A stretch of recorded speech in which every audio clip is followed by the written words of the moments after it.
दोस्तों, स्वागत है आपका हमारे चैनल आर.के. वर्मा में। गंगाराम पटेल और बुलाखीराम की नई रहस्यमय और मजेदार कहानी वीडियो को पूरा जरूर देखें। दोस्तों, काशी यात्रा की वापसी के 14वें चरण में दिन भर की यात्रा करते हुए गंगाराम पटेल और बुलाखीराम नाई हरिपुर नामक नगर में पहुंचे और रात्रि को वहीं विश्राम करने का निश्चय करके एक धर्मशाला में ठहर गए। रोज की तरह गंगाराम ने बुलाखीराम को पैसे देकर बाजार से खाने का सामान लाने भेजा तो लौटती बार बुलाखी फिर एक नई बात देख आया। उसने बाजार में देखा कि राजा के आदेश से एक भिखारी और एक सुंदर स्त्री को एक चबूतरे पर बने खंभे के साथ खड़ा करके उनके शरीर में कीलें ठोकी जा रही थीं।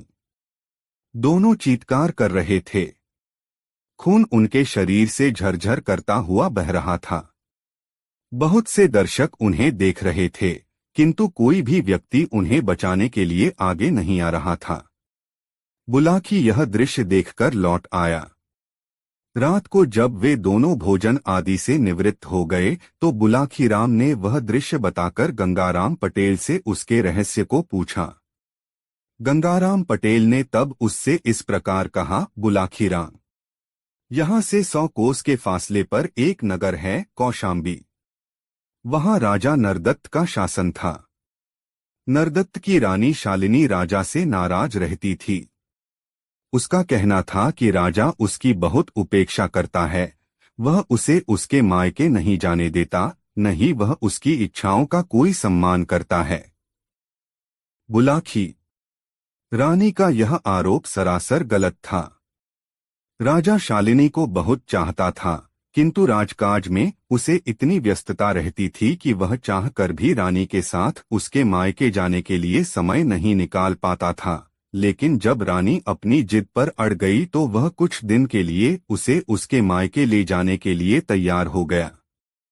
एक दिन वे दोनों अपने नगर से चल दिए। रास्ते में एक ऐसा जंगल मिला जहां पानी का कोई साधन नहीं था। 12 कोस आगे और 12 कोस पीछे पानी की एक बूंद नहीं मिलती थी। दैवयोग से खोज करने पर राजा को एक ऐसा कुआं दिखाई दे गया जो एक आम के वृक्ष के नीचे बना हुआ था। उस कुएं में पानी तो था, किंतु पानी बहुत गहराई पर था। राजा उसमें पानी देखकर प्रसन्न हो गया। उस कुएं के पास एक भिखारी बैठा हुआ अपना चिकारा, एक प्रकार का वाद्ययंत्र, बजा रहा था। रानी को भोजन तैयार करने के लिए कहकर राजा नहाने के लिए चला गया। उधर भिखारी का गाना सुनकर रानी उसकी ओर आकर्षित हो गई। राजा नहा धोकर वापस लौटा। उसने खाना खाया और गहरी नींद सो गया। तब रानी उठकर उस भिखारी के पास पहुंची और उससे कहा, प्यारे, मुझे तुमसे प्यार हो गया है। मैं तुम्हारे साथ कहीं भी चलने के लिए तैयार हूं। मुझे अपने साथ ले चलो। मैं एक राजा की पत्नी को कैसे भगा के ले जा सकता हूं? उसे मालूम पड़ गया तो वह मेरी खाल खींचवा लेगा, भिखारी ने डरते हुए कहा। लेकिन रानी नहीं मानी। वह उसके पीछे ही पड़ गई। पीछा छुड़ाने की गरज से तब उस भिखारी ने रानी से कहा, ठीक है, मैं तुम्हें साथ ले चलने को तैयार हूं, किंतु मैं जैसा कहूंगा वैसा तुम्हें मानना होगा। रानी तैयार हो गई। भिखारी ने तब उससे कहा कि वह राजा को कुएं में धकेल दे। भिखारी का कहना मानकर रानी सोए हुए राजा के पास पहुंची। उसने राजा को झकझोरकर उठाया और उससे कहा, मुझे बहुत जोर से प्यास लग रही है। आप कुएं से मेरे पीने के लिए पानी ला दीजिए। आंखें मलता हुआ राजा उठा और रानी को साथ लेकर कुएं पर पहुंच गया। राजा ने जैसे पानी लेने के लिए रस्सी बाल्टी कुएं में लटकाई, रानी ने उसे जोर से धक्का दे दिया। राजा गुडुप गुडुप करता हुआ पानी में डूबने लगा। उसी समय रानी उस भिखारी के साथ वहां से भाग गई।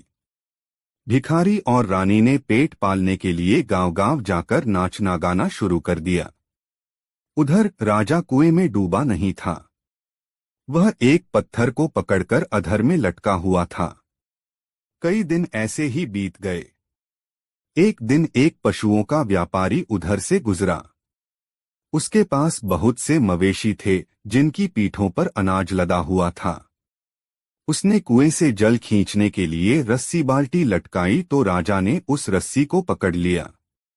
ऊपर से वह पशुओं का व्यापारी ताकत लगा रहा था, किंतु रस्सी उससे खींच ही नहीं रही थी।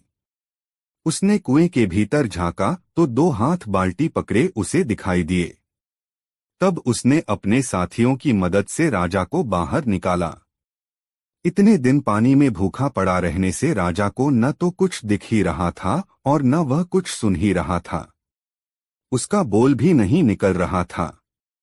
उस पशुओं के व्यापारी ने 2 दिन तक राजा को धूप में रखा, उसकी सेवा की तो राजा ठीक हो गया। उसने उस पशुओं के व्यापारी को अपनी आपबीती सुनाई। पशुओं के व्यापारी ने उसे आश्वासन दिया कि वह राजा को उसके राज्य तक पहुंचाएगा, लेकिन राजा ने मना कर दिया।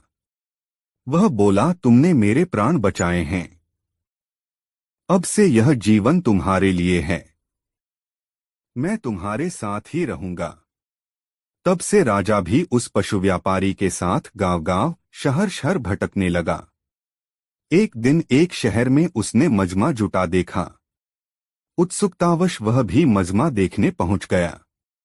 वहां क्या देखता है कि उसकी रानी ठुमक ठुमक कर नाच रही है और वह भिखारी गीत गा रहा है। दर्शक उनकी ओर पैसे फेंक रहे हैं।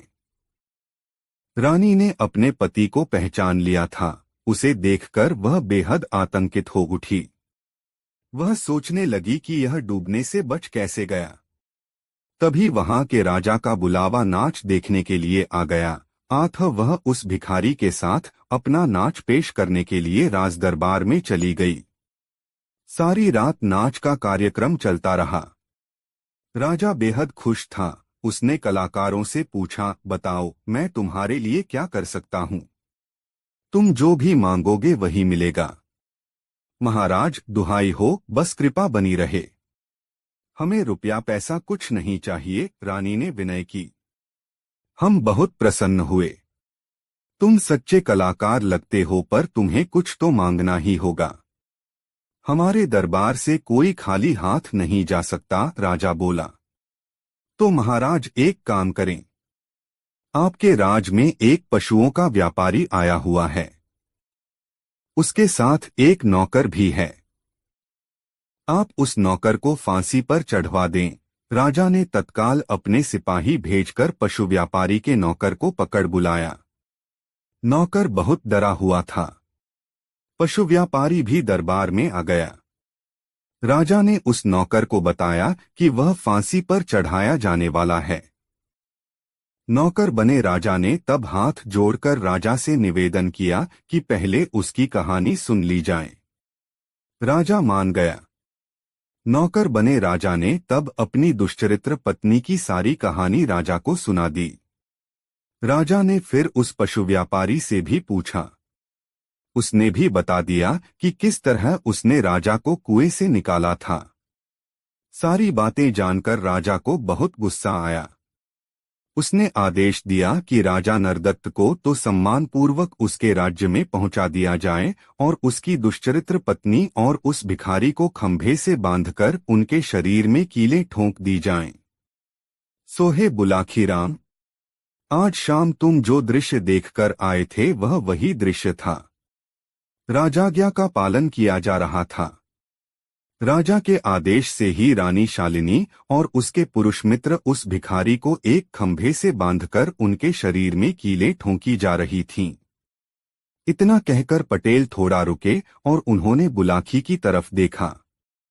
फिर पूछा, अब बोलो बुलाखीराम, तुम्हारे प्रश्न का उत्तर तुम्हें मिल गया न? अगर तुम संतुष्ट हो गए हो तो अब सो जाएं। आंखों में नींद गहरा रही है। हाँ पटेल जी, अब आराम से सो जाओ। मेरे प्रश्न का उत्तर मुझे मिल गया है, बुलाखीराम बोला और सोने का प्रयास करने लगा। कुछ ही देर बाद दोनों गहरी नींद में सोए हुए थे। दोस्तों वीडियो को एक लाइक जरूर करें और कमेंट में बताएं कहानी कैसी लगी। दोस्तों ऐसी और कहानी सुनने के लिए हमारे चैनल आरके वर्मा को सब्सक्राइब जरूर करें। यह वीडियो अपने मित्रों को जरूर शेयर करें। वीडियो देखने के लिए धन्यवाद। अब हसन और उसकी पत्नी के मन में और संदेह उत्पन्न हो गया।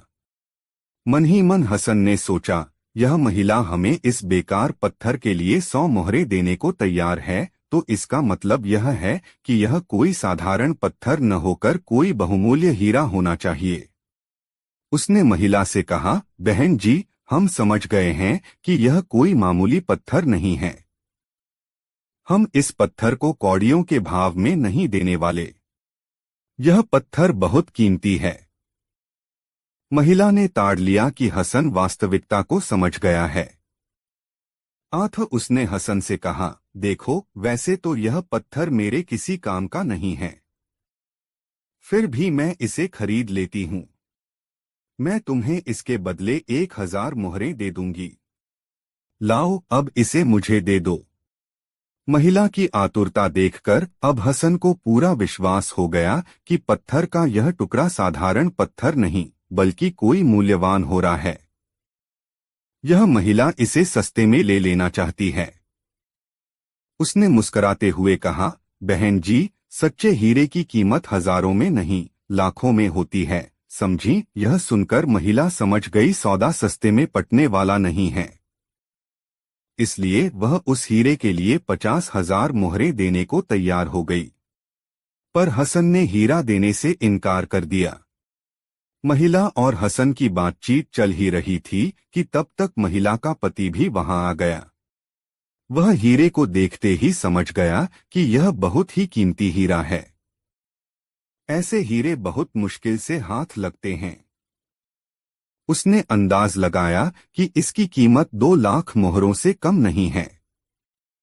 वह तुरंत हसन को इस पत्थर के लिए 80,000 मोहरें देने को तैयार हो गया।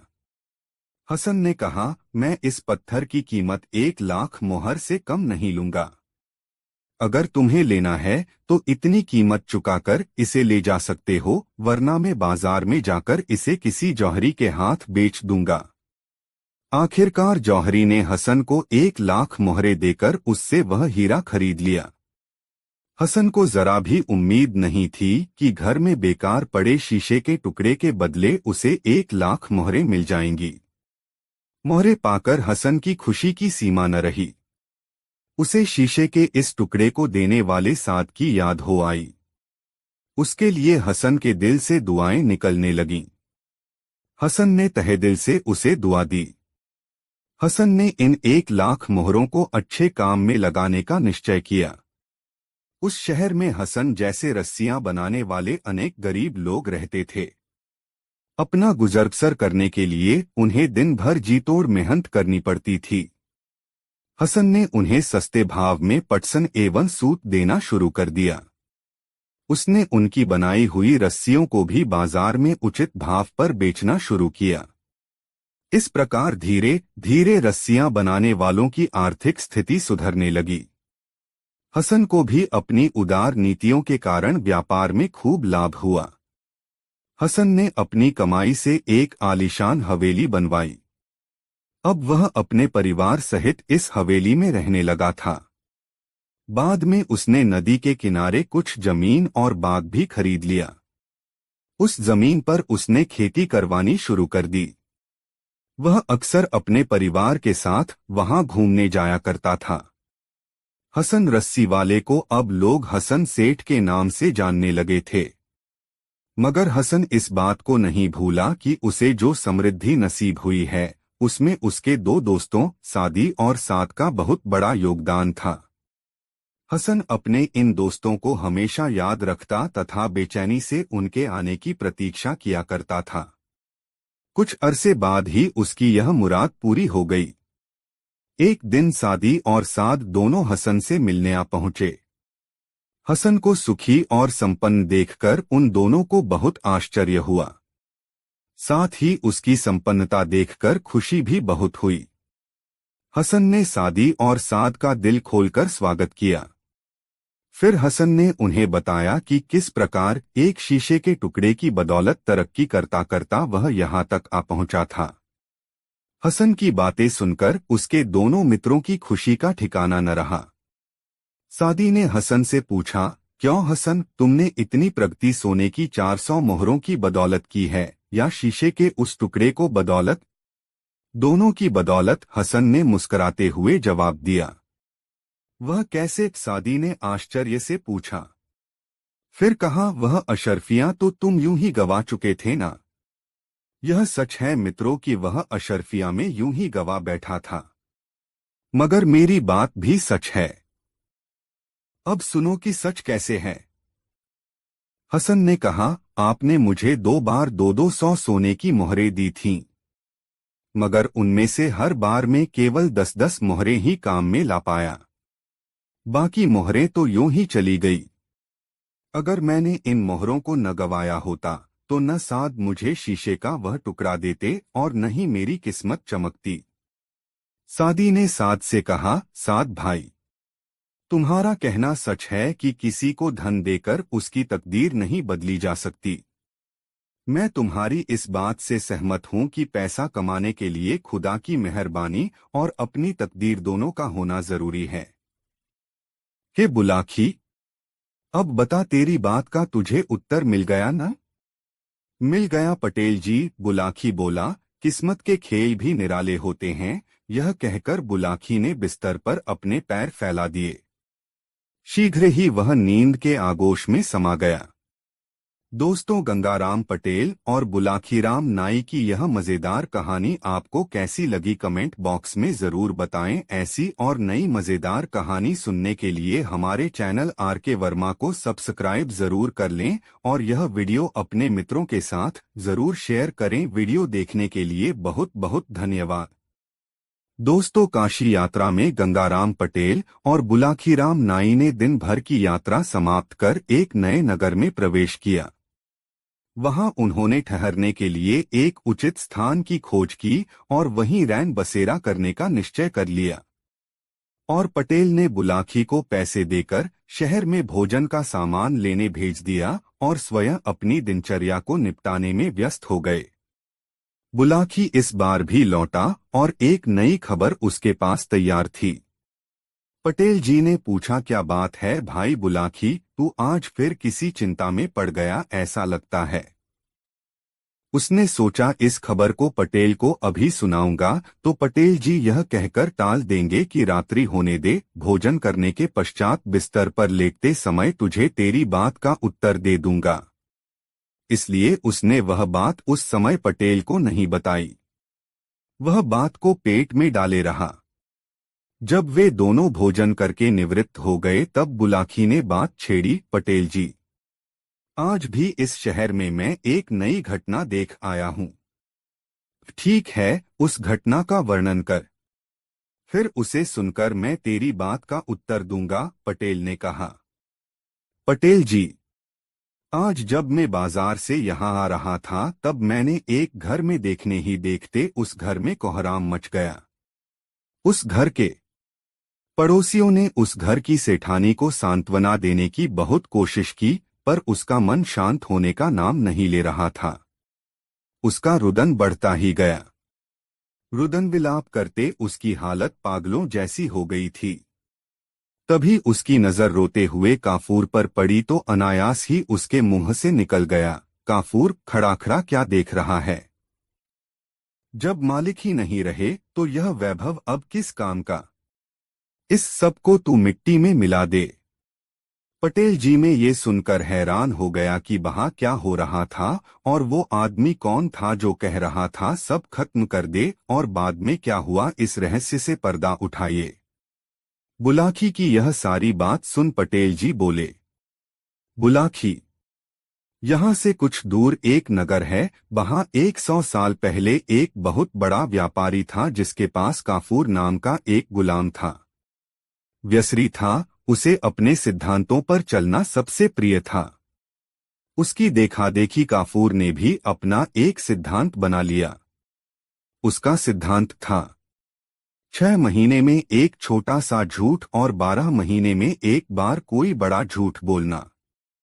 एक बार व्यापारी ने विदेश जाने की योजना बनाई, इसलिए उसने निश्चय किया कि सभी गुणाभा को बेच दिया जाए। यह काम उसने एक दलाल को सौंप दिया। उसके गुलामों में से काफूर नामक गुलाम को शहर के एक अमीर आदमी ने पसंद कर लिया।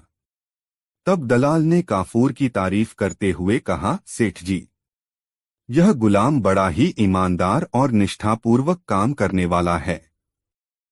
यह तो बड़ी अच्छी बात है। अमीर ने कहा, क्या इसमें कोई बुराई भी है? बस छोटी सी एक ही बुराई है सेठ जी की यह सिद्धांतवादी है। सिद्धांतवादी होना तो कोई बुरी बात नहीं है। इसमें क्या बुराई है? सेठ और अधिक खुश हुआ। मैं खुद सिद्धांतवादी हूँ और मेरा यह सिद्धांत है कि मैं बिना जांचे परखे कभी गुलाम नहीं खरीदता, और जब गुलाम को खरीद लेता हूँ तो उसके सुख दुख का पूरा ख्याल रखता हूँ। अब तुम मुझे इस गुलाम का सिद्धांत बताओ, क्या सिद्धांत है इसका? जवाब दलाल के बजाय गुलाम ने स्वयं दिया। मालिक, मेरा सिद्धांत यह है कि मैं 6 महीने में एक बार एक छोटा सा झूठ बोलता हूँ और 12 महीने में एक बार बड़ा झूठ बोलता हूँ। बस यह सुनकर व्यापारी खिलखिलाकर हंस पड़ा और बोला, बस इतनी सी बात है, मुझे कोई ऐतराज नहीं है। झूठ कौन नहीं बोलता? हम लोगों को तो हर रोज ढेरों झूठ बोलना पड़ता है। झूठ के बिना तो व्यापार चल ही नहीं सकता। व्यापारी ने दलाल को गुलाम की कीमत अदा की और उसे अपने साथ ले गया।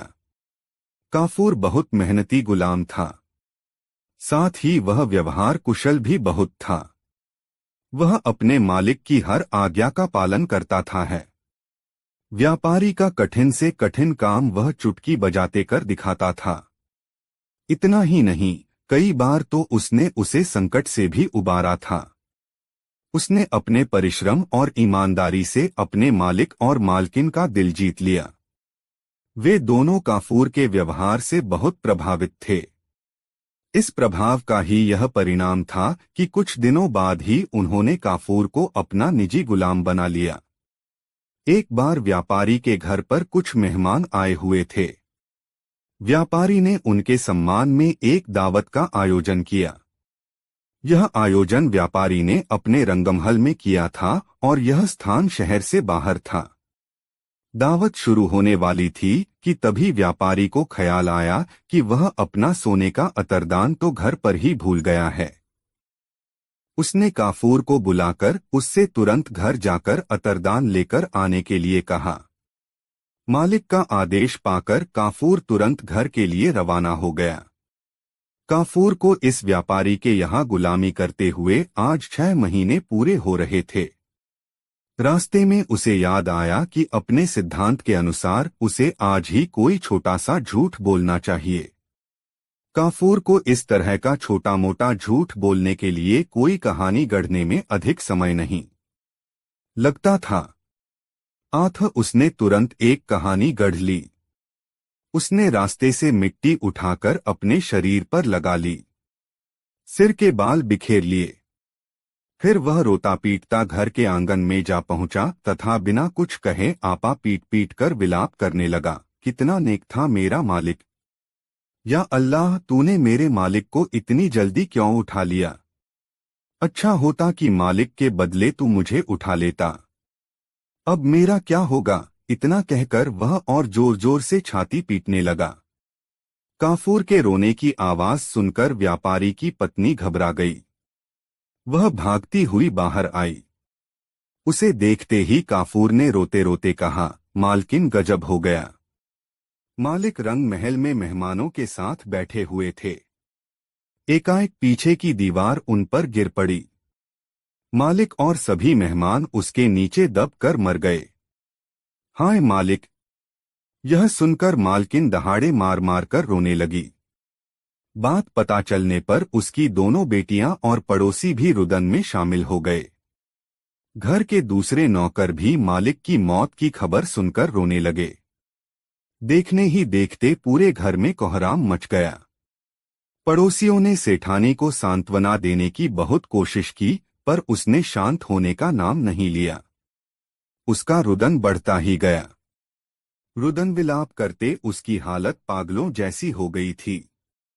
तभी उसकी नजर रोते हुए काफूर पर पड़ी तो अनायास ही उसके मुंह से निकल गया, काफूर खड़ा खड़ा क्या देख रहा है? जब मालिक ही नहीं रहे तो यह वैभव अब किस काम का?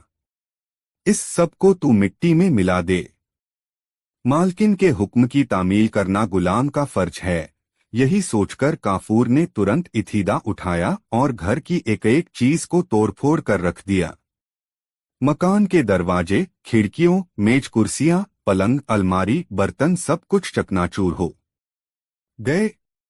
तत्पश्चात मालकिन अपनी दोनों बेटियों, पड़ोसियों व नौकर चाकरों के साथ रोती पीटती रंग महल की ओर चल पड़ी।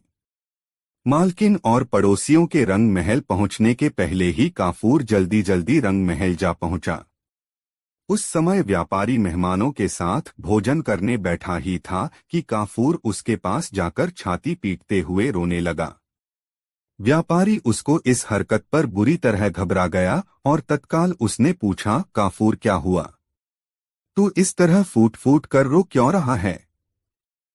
काफूर ने सिसकते हुए जवाब दिया, मालिक क्या बताऊं, गजब हो गया। मालकिन दीवानखाने में झूले पर बैठी हुई पान चबा रही थीं। एकाएक दीवानखाने की दीवार उनके ऊपर गिर पड़ी।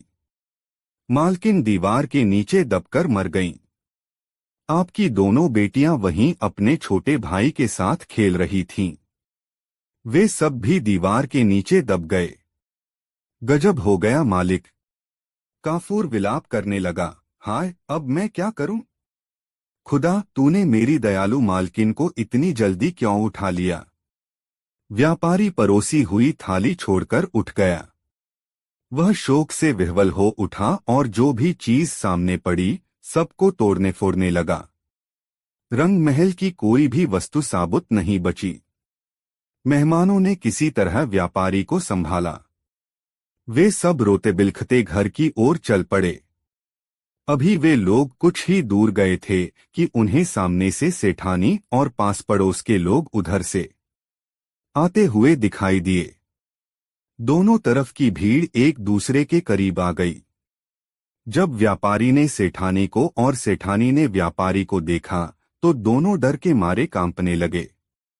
भागो भागो, यह तो सेठानी का भूत है, व्यापारी चिल्लाया। बचाओ बचाओ, यह तो सेठ जी का भूत है, सेठानी बोली।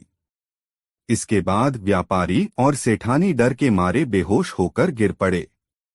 व्यापारी और सेठानी के साथ आए लोगों ने उन दोनों के चेहरों पर पानी छिड़का, तब कहीं जाकर उन दोनों को होश आया। व्यापारी और उसकी पत्नी ने जब एक दूसरे से बातचीत की तब उन्हें मालूम हुआ कि यह सब काफूर की करतूत है। उन्होंने काफूर के इस झूठ के कारण हुए नुकसान और तोड़फोड़ के बारे में भी एक दूसरे को बताया। व्यापारी और सेठानी को काफूर पर बहुत गुस्सा आया। उन्होंने काफूर को डांटते हुए कहा, तूने यह घिनौनी हरकत क्यों की?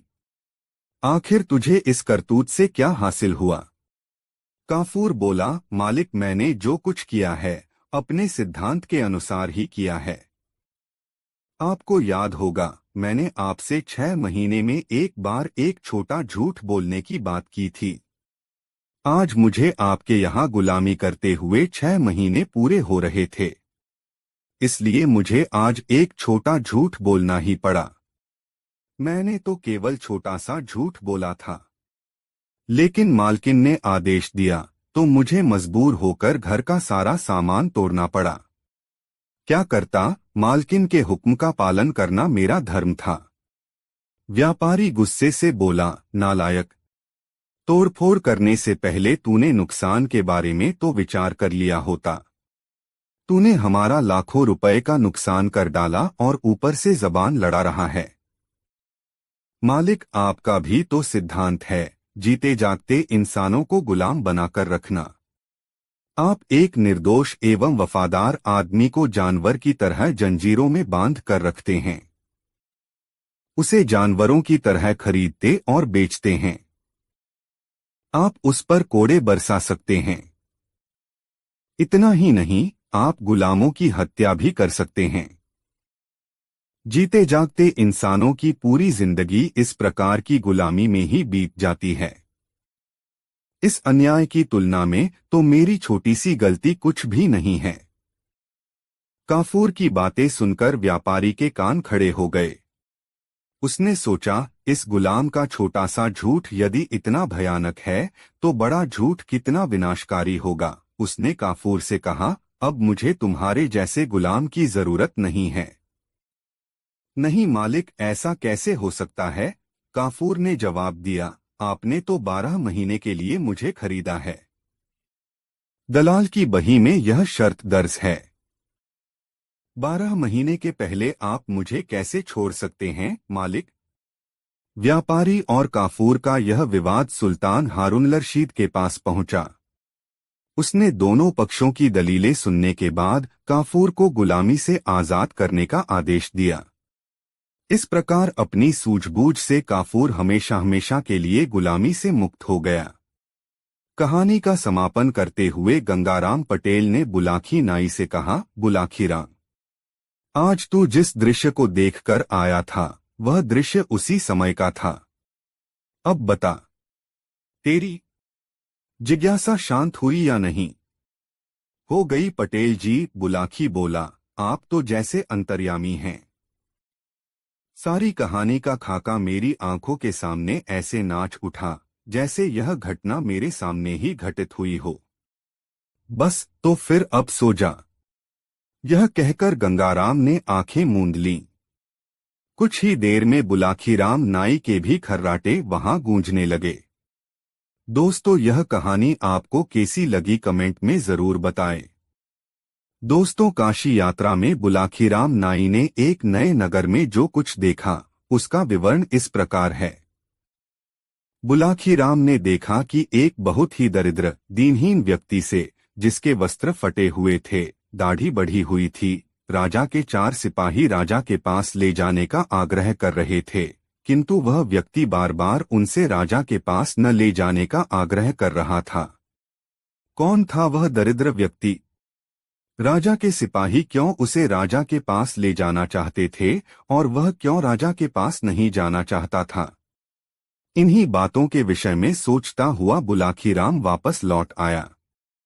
रात के समय जब दोनों ने भोजन कर लिया और बुलाखी ने पटेल का बिस्तर लगाकर उसके एक किनारे हुक्का भर कर रख दिया तो पटेल ने बिस्तर पर बैठकर बुलाखी से पूछा, हाँ तो भाई बुलाखीराम, अब बताओ आज कौन सी नई बात इस शहर में देख आए?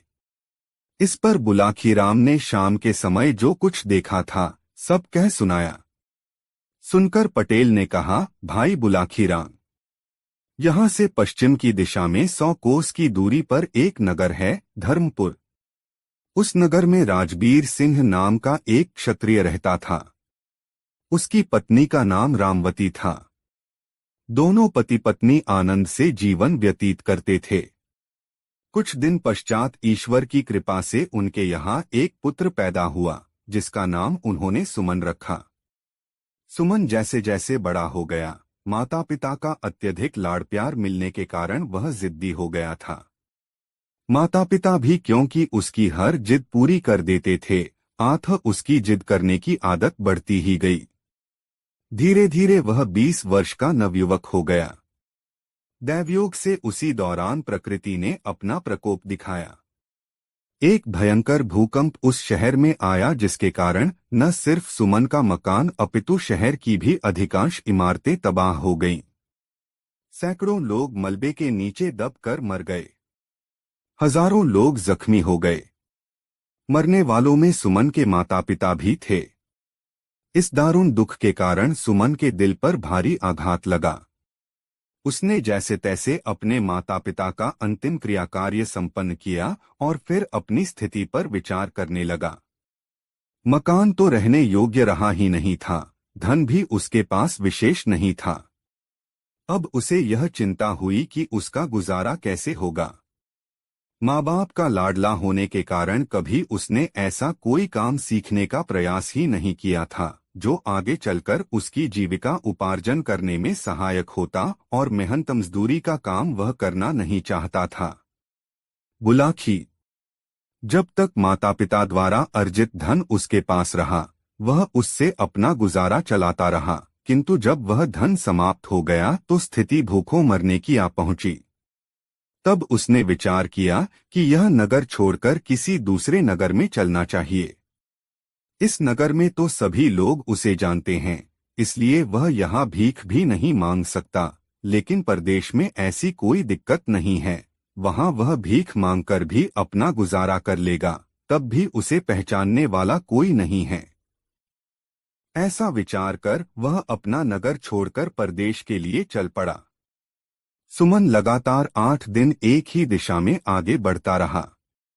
उसे भूख लगती तो वह जंगली बेर या कंदमूल फल आदि तोड़कर खा लेता और किसी नदी या सरोवर का जल पीकर अपनी प्यास मिटा लेता। एक दिन वह एक ऐसे जंगल में पहुंचा जहां न कोई तालाब था और न कोई नदी। उसे प्यास लगी हुई थी, अतः वह पानी की तलाश में इधर-उधर भटकने लगा। काफी दूर चलने पर उसे एक आम्रकुंज नजर आया। उस आम्रकुंज में सिर्फ आम के ही वृक्ष नहीं थे, दूसरे भी अनेक प्रकार के वृक्ष थे जिन पर फल लगे हुए थे। कुंज के बीचों बीच एक मनोरम सरोवर था, जिसमें नाना प्रकार के जलचर किलोले कर रहे थे। कुंज में पहुंचकर सुमन ने सबसे पहले तो सरोवर से भरपेट पानी पिया, फिर वृक्षों से कुछ फल तोड़े और अपनी क्षुधा शांत की। तत्पश्चात वह एक वृक्ष का सहारा लेकर भूमि पर बैठ गया। वह परिश्रम के कारण बुरी तरह से थका हुआ था, अतः जल्दी ही उसे नींद आई और वह सो गया। बुलाखी। वह आम्रकुंज परियों के राजा का था। उसने अपनी बेटी शबन के लिए उस आम्रकुंज का निर्माण कराया था। परियों की शहजादी शबन कभी कभी वहां अपनी सखियों के साथ सैर करने के लिए आती रहती थी। जिस दिन का यह वाकया है, उस दिन भी वह संयोग से अपनी सहेलियों के साथ वहां आई हुई थी। सुमन को जब उसने अपने आम्रकुंज में बेसुध सोए हुए देखा तो वह उस पर मोहित हो गई। परियों की शहजादी ने जब अपनी पायल झनझनाई तो उनके घुंघरुओं की आवाज सुनकर सुमन की निद्रा टूट गई। आंखें खोलकर देखा तो सामने एक परिजात को पाया।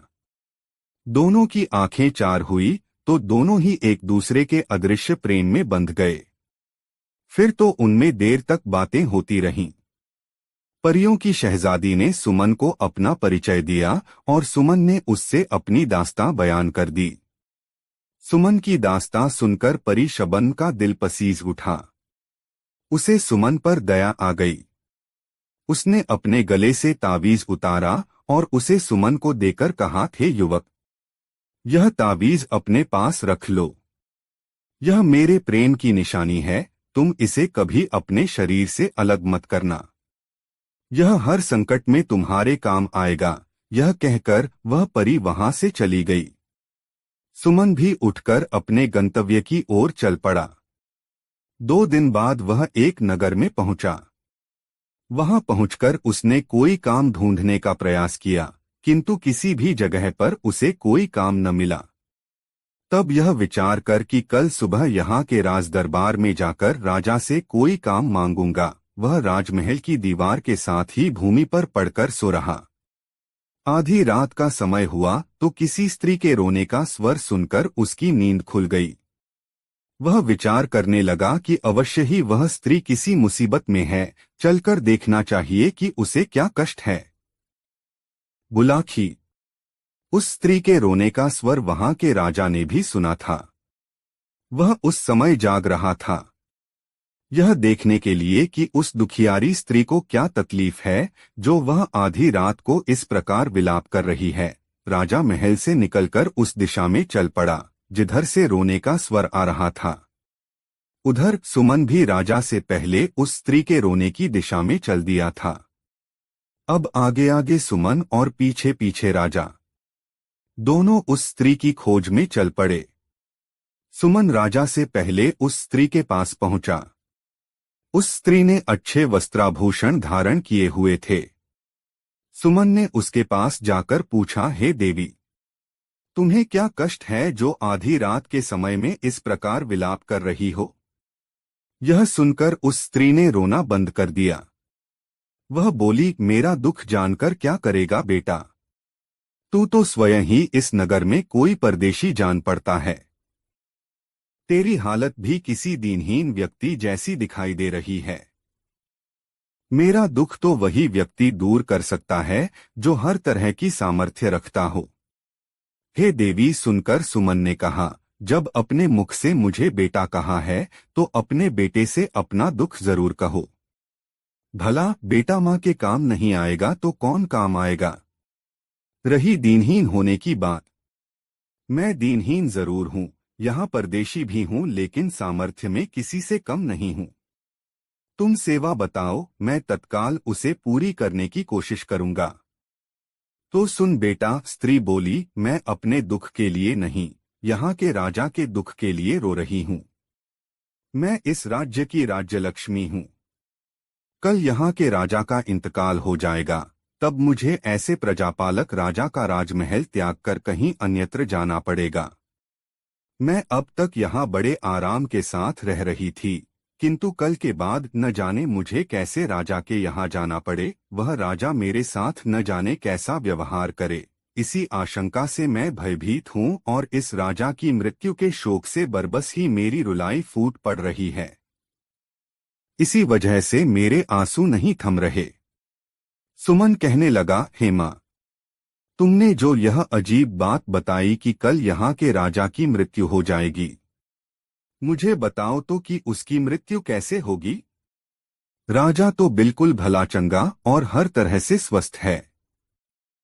उसे कोई रोग भी नहीं है, फिर उसकी मृत्यु का तो प्रश्न ही नहीं उठता। अरे मेरे भोले बेटे, राज्यलक्ष्मी बोली, मैंने यह कब कहा कि उसकी मृत्यु स्वाभाविक रूप में होगी? उसकी मृत्यु तो एक सिंह के द्वारा होगी।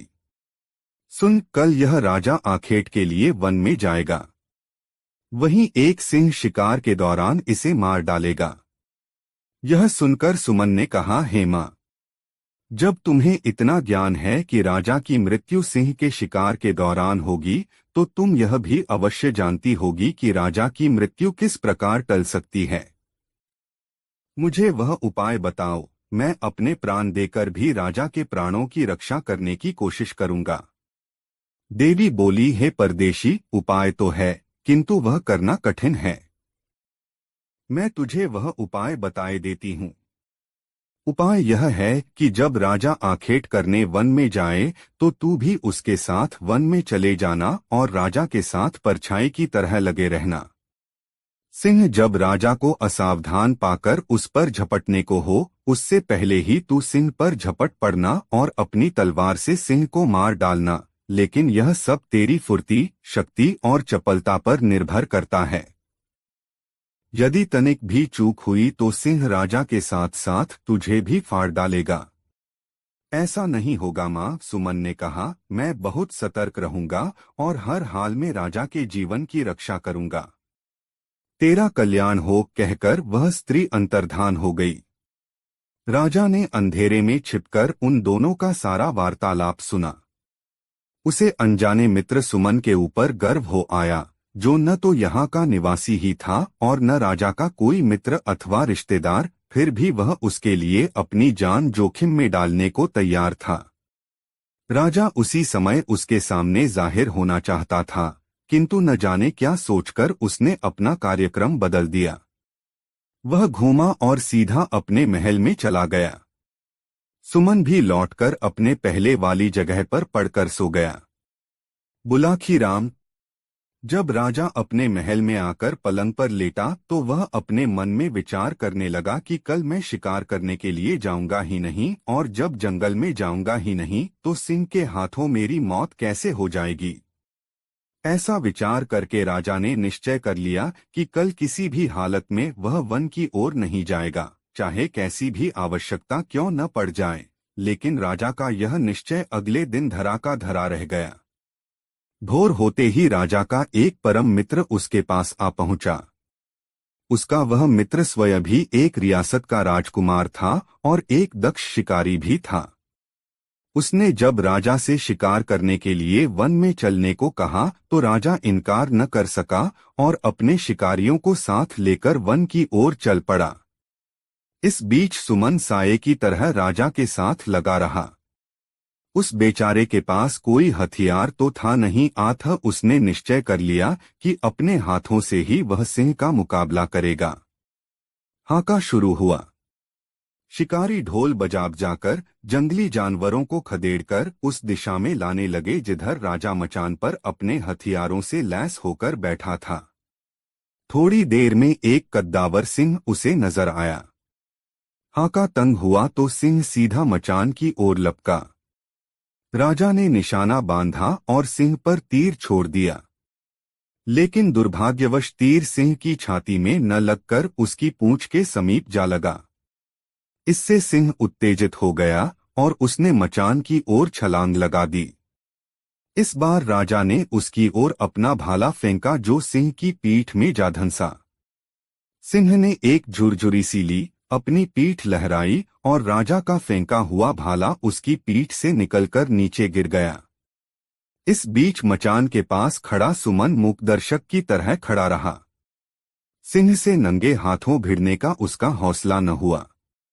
तभी अचानक उसे याद हो आया कि परी शबन ने उसे एक ताबीज दिया था और कहा था कि यह ताबीज हर संकट में उसकी रक्षा करेगा।